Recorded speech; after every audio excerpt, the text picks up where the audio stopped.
Hi guys, this is coming to you pre-recorded from something else I did, but it was so good and I don't want you to miss anything that I'm going to share it with you this way. So here it is. Hi guys, I'm coming to you live from my kitchen today. I'm excited to share with you the difference between chemical clean and mechanical clean. I have a couple demos that I'm going to show you. I'm going to show you some products to help keep you safe during this time. I'm hoping some people will jump on here, but if not, this will be posted for when you're available to watch it. I'm going to try to be quick and fast, but I got a ton of information to share on everything I've been learning this past week on what's going on in the world and what we can do to keep ourselves safe, okay? So I have a video that I'm gonna share to this event page that was posted by a doctor that's working in New York right now, and some of the things he says to keep yourself safe. His name is Dr. David Price. He's with Weill Cornell Medical Center in New York. So I think he have a lot of good things to share. So I'm going to post that on here too if you have time to watch. It's about an hour, but some of the things I'm going to tell you are things that he also said on that video. So first of all, I think one of the big things that we need to talk about high tip is definitions, because we talk about cleaning, we talk about disinfectant, and we talk about sanitizing, and there are three separate things. Okay, so first of all, and I wrote this out and I can post this of what I typed out. I did a Google search for clean, and what is the definition of clean? First off, it's an adjective, so it's used to describe a surface, and it says free from dirt, marks, or stains, uncontaminated. What we do with Norix is we clean. We remove everything. There's no dirt, there's no marks, there's no stains, there's nothing contaminated on the surface when we're done. We clean, okay? Then there's other products that disinfect. Disinfect is also an adjective describing something, but it means causing the destruction of bacteria. So our product does not kill anything, it doesn't destroy anything, it removes it. When you use a product that is a chemical cleaner, it disinfects it. It causes destruction to the bacteria. It breaks it down. It is trying to harm it so that it can't reproduce, okay? And then the third definition we use a lot is sanitize. And sanitize is a verb. That is what you're doing motion-wise when you're disinfecting. It is to make clean and hygienic. So, am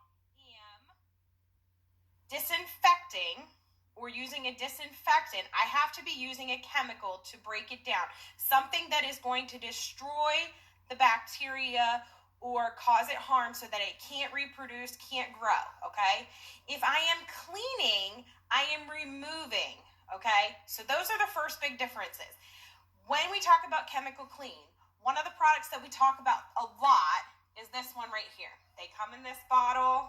You've probably, if you know me, you've probably heard my spiel a million times, okay? So on the front of it, it says, kills cold and flu viruses, kills 99% of bacteria in 15 seconds.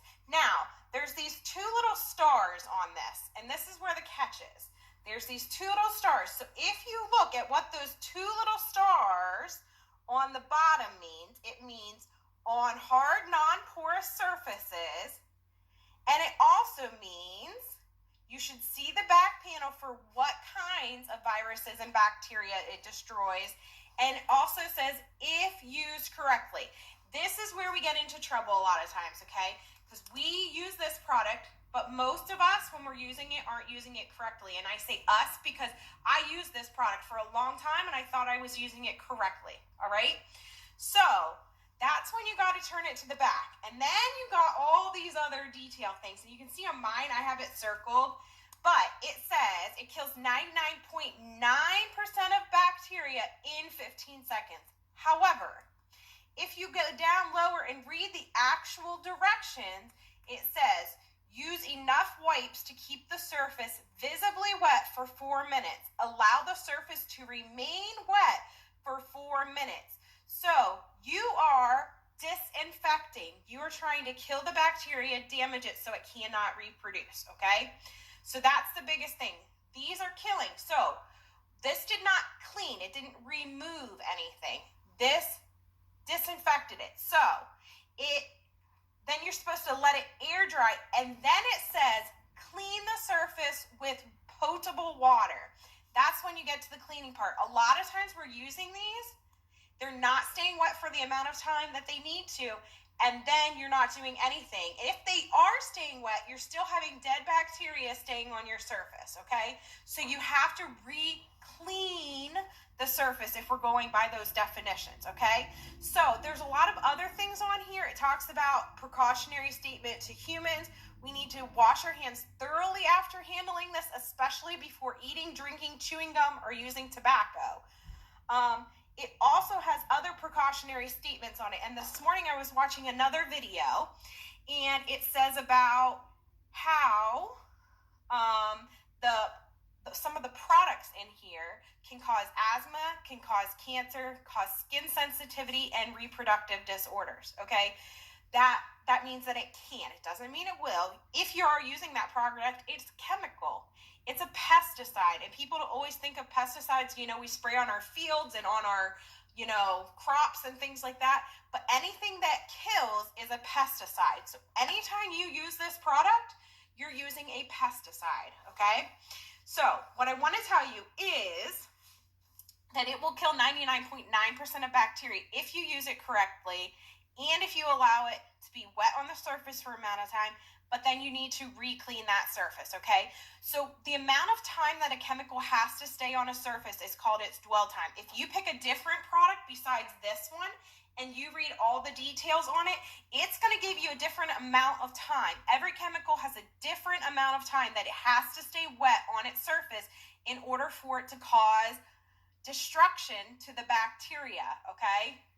So that is the biggest thing in what I'm going to be talking to you about, okay? So when you get out your chemical cleaners, make sure you look at the backs of them for what the dwell time is. Again, the dwell time is how long it takes to kill the bacteria or the virus or cause destruction to it, okay? Because that is a chemical clean. Now, when we talk about Norwex, we're going to talk about a clean. We're not killing anything. What we do is we remove it from its surface totally, okay? So my upline is Jody Odell Zimmerman. If any of you know her, she is a science guru. She was a pre-med student. She's into reading super smart journal articles that most of us can't comprehend. So she has a lot of friends right now in the medical field and stuff. They are telling her the dwell time for this coronavirus or COVID-19 is 15 minutes minimum. Last week it was only 10 minutes. This week they're saying 15 minutes, okay? So this is like a super bug. You can't just put a chemical on it, wipe it off, and it's gone. You have to do the dwell time if you're looking at killing it and you're using a chemical cleaner, okay?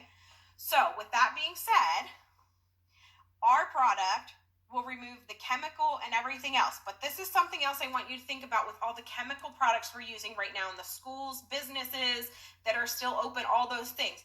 We're putting all this chemical down, but we're not removing it, okay? So at the grocery store and you go and they clean the belt or they clean the machine right before you use it, if it stays wet long enough and it's on there, it's dead, okay? You have damaged the bacteria, you have damaged the virus, it's not going anywhere. But we're not picking any of that chemical back up with anything. We're leaving it there. So when you run your groceries across it, when you touch it with your hands, you're picking up and absorbing the chemical into your hands or whatever else touches it, okay? So in the long run with this coronavirus and all the chemical that we're using and putting down, we are going to have a bit of a problem with all this chemical that we have now put out into our environments. So what we can do with Norwex, and what I'm hoping is going to happen with Norwex, is that we're going to teach people about how to remove that chemical residue. At this point, if you feel safer in your home using a chemical cleaner, great, go ahead. I'm not going to tell you not to. I'm not going to tell you not to any other time. I don't want to do that here in my home, but that's my personal choice too. So I would tell you that if you are using a chemical cleaner, clean the surface afterwards, okay? So we've now wiped our surface. It stayed wet for its 4 to 10 minutes. And now you need to use something to clean it. There was a study back in, I have all these notes, sorry, in 2017 that the EPA did, the Environmental Protection Agency, that said 98% of bacteria and 93% of viruses can be removed with microfiber. Now, If you looked at my post that I made earlier, microfiber has little fingers and little pockets, so they are lifting it. If you're still using a cotton material to clean with, it's circular. And the EPA study said that only 30% of bacteria and 23% of viruses were removed using a cotton material, okay? So if you think about that, and if cotton only removes 30% of bacteria and 23% of viruses, dead or alive, that's not removing much. So we know our microfiber with Norwex is very, very tight microfiber and whatever. I don't know what kind of microfiber this was used by the EPA. I'm guessing it wasn't Norwex, but if regular microfiber from the grocery store removes 98% of bacteria and 93% of viruses, I think we ought to be using microfiber, okay? That's my other tidbit there. So let me tell you about some of the things that I've learned about the coronavirus, and then I'm going to tell you how to protect your families or extra things that you can be doing at home and when you go out, okay? Because I have been going out some, and I have been leaving Tate in the car because kids touch everything, and I'm amazed at the amount of children that are out in this. And now they are saying, the doctor that I watched his video earlier, he is saying that coronavirus is not affecting the group of children age 0 to 14. They may have it, they may carry it. They'll probably get mostly a cough, but they are not the ones being affected by this, okay? Over the age of 14 are the ones that are showing symptoms, and if they have other underlying issues, are having respiratory issues and things like that. This virus attacks our lungs specifically. The symptoms are cough, sore throat, fever. It can last 5 to 7 days, but it can last up to 14 if you have a compromised immune system.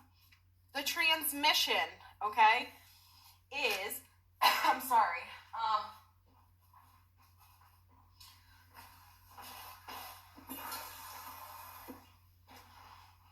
I'm not sure I could talk any faster than this anyway.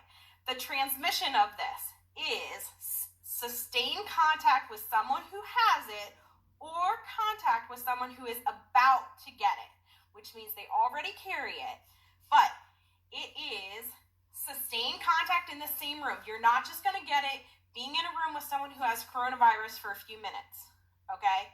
You have to be in there for a prolonged period of time. So we're talking 30 minutes with this other person. Then you have to have some kind of contact with them. It is spread through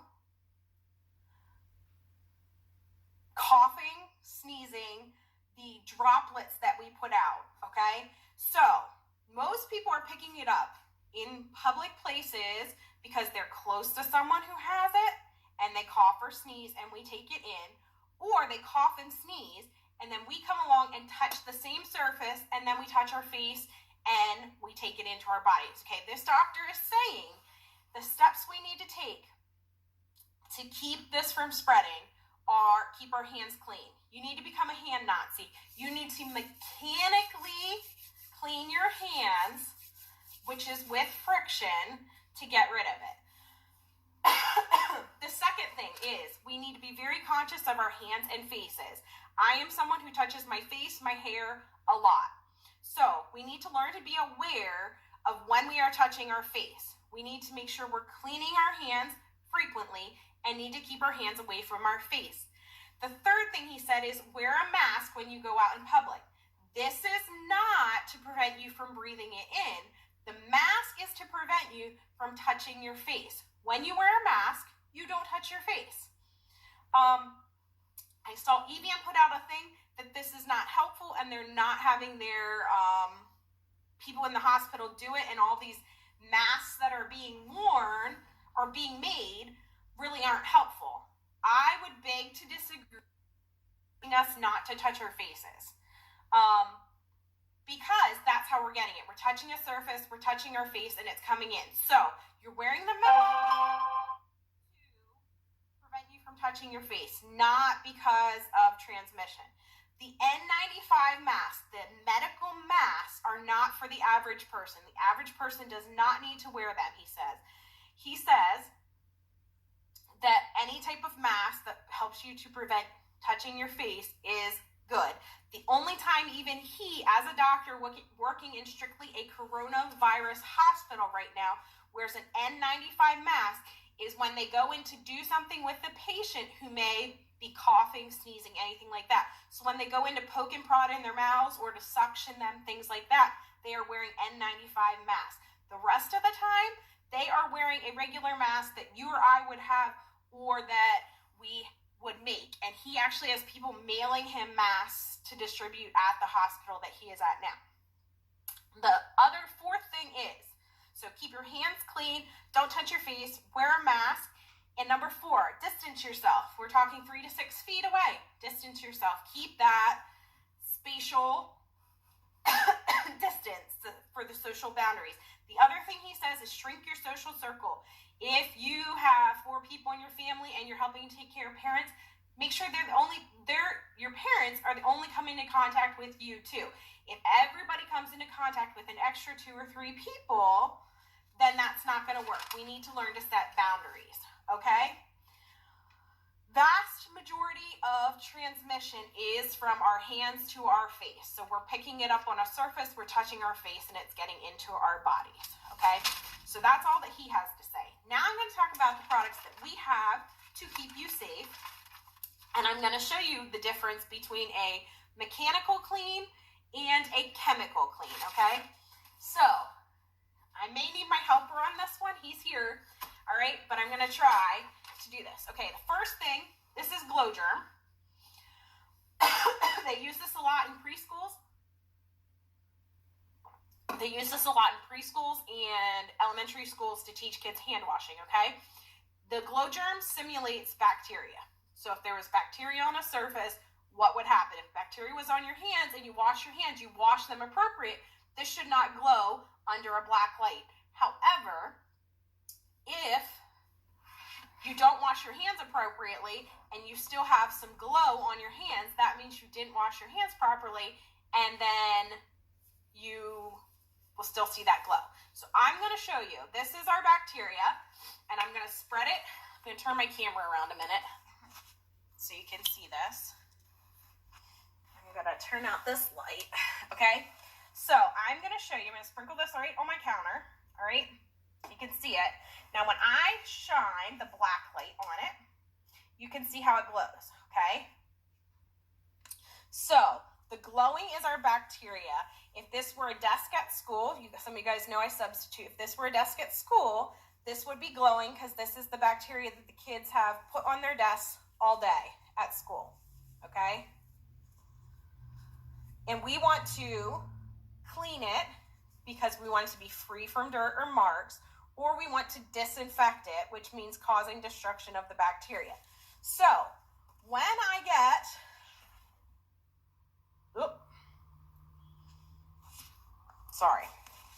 So when I get my wipe out,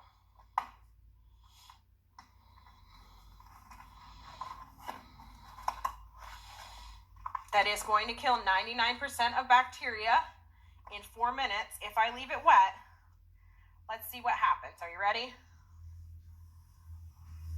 So this is the kid's desk at school, right? What happened?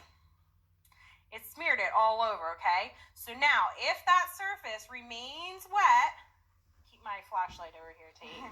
If my surface remains wet for 4 minutes, that's going to be dead bacteria on this surface now. Now, do we want dead bacteria on there? Probably not. So what I'm going to do is I'm going to take my Norwex EnviroCloth and I am going to now mechanically clean it. Mechanically clean it means I'm going to remove it. Still see that glowing? Okay, so I'm going to take my cloth and I'm going to wipe over it. Okay, you don't see any more glowing, do you? However, if I were at school and the next kid needed to wipe his desk off, I'm going to take the same cloth and I'm going to wipe it on his desk now. What did I do? I smeared it back over the surface again. So then this is killing that bacteria if it stays wet long enough. If it doesn't stay wet long enough, you're not doing anything but pushing bacteria from one place to another. And then I'm going to come back and mechanically clean it with my EnviroCloth. Okay? Everybody understand how that works? So chemical clean is this. We're taking the time to wipe it, and then we're going to wait for it to do its job till it kills the bacteria. If I am mechanically cleaning it, which is what the CDC says we need to be doing with our hands, I'm removing it. I don't want it there at all. I don't want it dead. I don't want it alive. I don't want it there at all. Okay? So I hope you understand that. Thanks, Tate. You're welcome. So I'm going to show you some of the other products we have that can help you out maybe to stay a little bit safer during these times. And I'll show you what I've been using, and then I will show you what all I found in our stockpile that could be very useful during this time, okay? So, first things first, this is an EnviroCloth.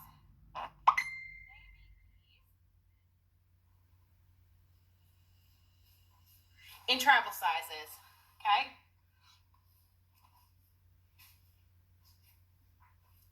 Sorry. They make these in travel sizes. They come 5 in a pack, and they're just mini. I've been trying to take these out with me when I go in public, okay? I take them wet. I put them in my travel pouch, so I can have wet ones in one side. I can have dirty ones in the other pouch, okay? So I take this along with me, wet, multiple, or you can put them in a Ziploc bag, whatever keeps them wet, okay? So when you go out, I wash my hands with them as I'm out. Carry it with me. I stick it in my pocket, stick it in my bag, whatever. So I use this to wipe my hands after I've gone to the grocery store. Before I get back in my car, I use it to wipe my steering wheel off. I have Tate wipe his door off with it. Anything we touch during that time, we wash with this or our hands. So once this starts to get dirty, or I think I've used it enough, I put it in its dirty pouch, okay? This is the reusable wet wipes bag Norix sells. Now you can use a regular Ziploc, you don't have to buy this, okay? So then I get out another clean wet one, and I go maybe to CVS to pick up medicines and things like that. I go where I need to go, I wipe my hands as I go. Some of the places you go, you still got to open the doors, wipe your hands afterwards, especially if you're a person like me who touches your face a lot. And I touch my face a lot, okay? So these are the travel EnviroCloths. They come 5 in a pack. Now, this is the reusable wet wipes bag, okay? This is another product that you can get to keep them in. You can keep the clean ones ready to go in one pocket, dirty ones in another. When you get home, rinse them out, hang them up to dry, or throw them right in the washer. Now, let me tell you the cost of these because everybody wants to know the cost too. Travel Enviros are, I didn't write it down, I thought I did. $24.99, I believe, for the 5-pack, okay? The reusable wet wipes bag, there are 2 different patterns you can pick from, and I have, in my own personal inventory, I have these. These I can sell you at $6 a piece. It's just a 1-pocket thing, okay? The reusable bags are $19.99, but they have 2 pockets, and you can order them through the website or through me, okay? Sorry. So that's one of the biggest things that I recommend. If you have the big ones, take the big ones with you.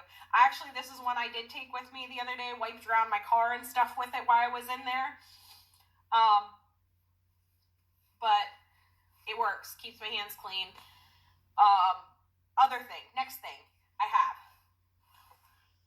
is the Timeless Natural Hand Cleaner, okay? This would take the place of your sanitizer that you're using. The guy in the video the doctor that's in here says, carry Purell with you. Purell after you touch the door, after you use someone's pen, anything. However, Purell is being sued right now because they make claims that they kill 99.9% of bacteria and viruses. However, they do not kill this coronavirus, okay? So, hand sanitizer and this stuff are not 100% guaranteed. They're better if you don't have water or if you don't have a wet EnviroCloth. But this is not guaranteed to keep you clean, okay? Next thing, because your hands are going to get so dry from washing them all the time, we have a hand lotion. It's $12.99, Or we have an illuminating oil, comes in a little bottle like this. You would use 1 drop of it and it's $49.99. Now, however, this is also good for like facial care, dry hair, and all kinds of other things, okay? But 1 drop of it is all you would need, and it doesn't leave like an oily residue. It absorbs right into your hands right away, okay? And that's $49.99. Now, let me also tell you, with all this hand washing, you don't want your hands to get dry and cracked because the virus and the bacteria will live in the little cracks of your hands. So they are recommending right now that you keep your hands moisturized, and thicker moisturizer, the better. They're also recommending that you keep your nails short so the virus and bacteria don't get under your fingernails. And they're also recommending that you wash your hands frequently. So, wash your hands, moisturize, keep your nails trimmed, okay? So, the next thing we have is, this is $9.99. I don't know if I said that or not. All right, the next thing I have that I think everyone should be using right now is a body pack. They come in a pack of 3. There's nice, pretty colors. You can buy them from me individually if you don't need a pack of 3. But when you get home from being out or at nighttime with this virus going around, I recommend you wipe your face down, your hands down. Use these in the shower. Now, we know these remove stuff. When you use soap, it's slippery on there. We want to remove it. So anything that's on your skin that you come into contact with during the day, you want to remove with the body cloth. Because you're going to be washing your hands so frequently, we have a foaming hand wash. It's $15.99. It has aloe in it, so it's supposed to help to leave your hands soft and so they don't dry out. You can buy it in a big refillable bottle like this. I think it's $32.99, $34.99. And just put it in your own soap dispensers. I have had this for over a year, and I use it in all of my soap dispensers. It lasts a long time. Okay? Then, I'm going to talk about drying your hands, okay? We have a couple choices. We have these kids' pet to dries that are great. Now, we know kids typically don't wash their hands well, so you need to have something. Need. I almost think this is more important than the Enviro and anything else.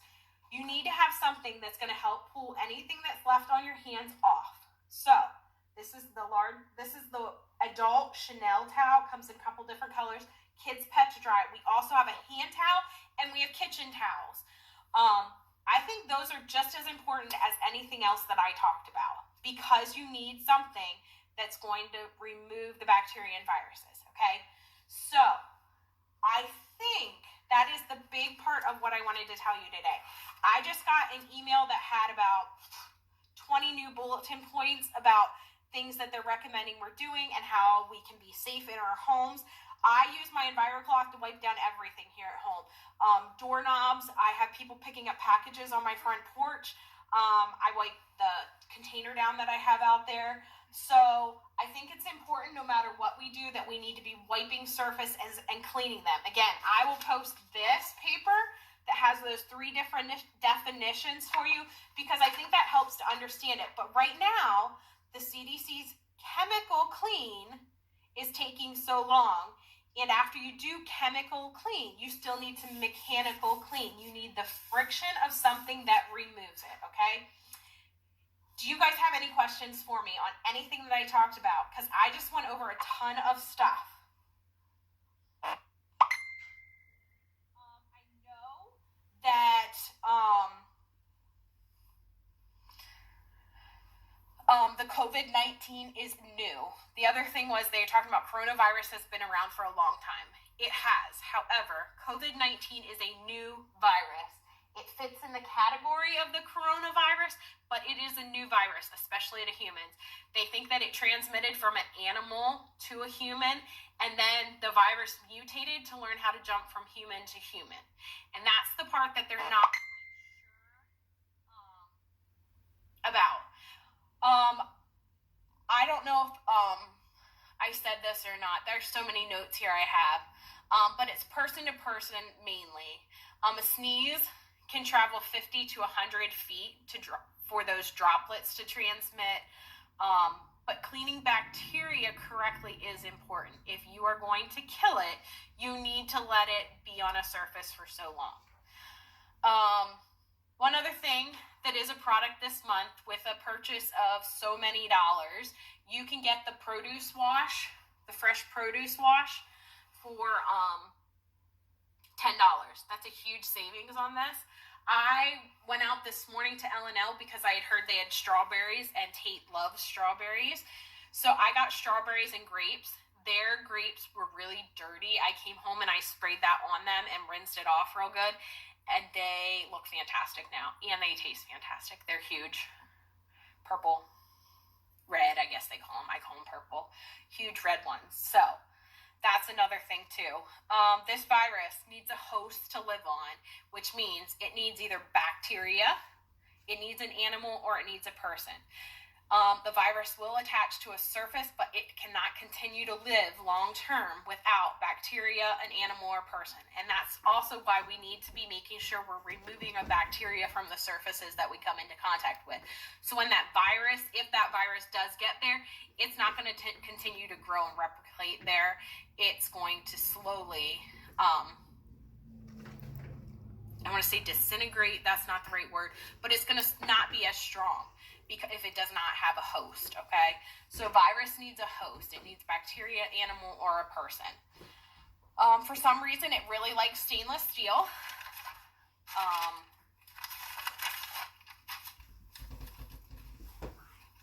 I will, again, like I said, post that video. It was Dr. David Price from New York City. He is working strictly with COVID-19 patients. His hospital, heart surgery, transplants, all that, and it has been changed into strictly a COVID-19 center right now. So I don't see that any of you have any questions. If you do at any time, feel free to reach out to me, message me, call me, post on this event, share this with your friends. There's so much information here in this little 20 minutes about all the things that I have learned, but I'm not going to. I think it's important to be informed, and I think it's important to do what we can to be safe and to keep our social circles small right now. But the fact is, it's coming here. They say if it hasn't been to you yet, it's coming. It's not a matter of if, it's a matter of when. So just keep that in mind too. I think that's all for now. I hope that you guys got a ton of information. If you need any other information, if you need help at shopping, reach out to me. I would be happy to place your order for you if you need help to do that. I have porch pickup if you're looking for a discount on the shipping. But yeah, that's it. Thank you for tuning in. I am going to post some information on some other products that we have. Oh, last but not least, they are saying, Norwex is saying, my upline